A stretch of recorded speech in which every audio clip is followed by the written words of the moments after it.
Merci, Monsieur le Président.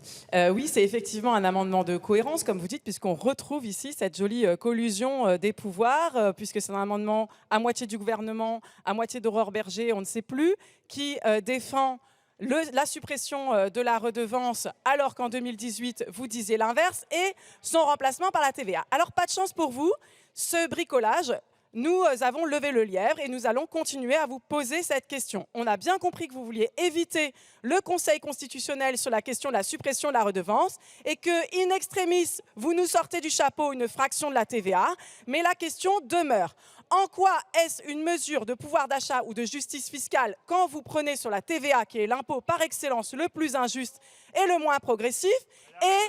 en quoi faites-vous gagner de l'argent aux Français puisque vous allez reprendre de votre aveu même les 3,7 milliards supprimés avec la redevance au sein de la TVA. À quoi servaient ces 3,7 milliards? Pouvons-nous enfin avoir notre réponse? Et deuxième question, à partir du moment où la TVA, dans 3 ans, vous savez très bien que la TVA ne pourra plus servir à financer cet audiovisuel public, puisque dans 3 ans, une taxe ne pourra pas servir à financer quelque chose qui n'a rien à voir avec. Nous avons proposé justement de revenir sur la redevance et de permettre à cette redevance d'être progressive, ce qui aurait permis à la fois de la justice fiscale avec 85% des Français qui faisaient un gain de pouvoir d'achat et en même temps une garantie de financement pérenne pour l'audiovisuel public, là où vous adoptez quelque chose qui dans 3 ans est caduque et qui dès maintenant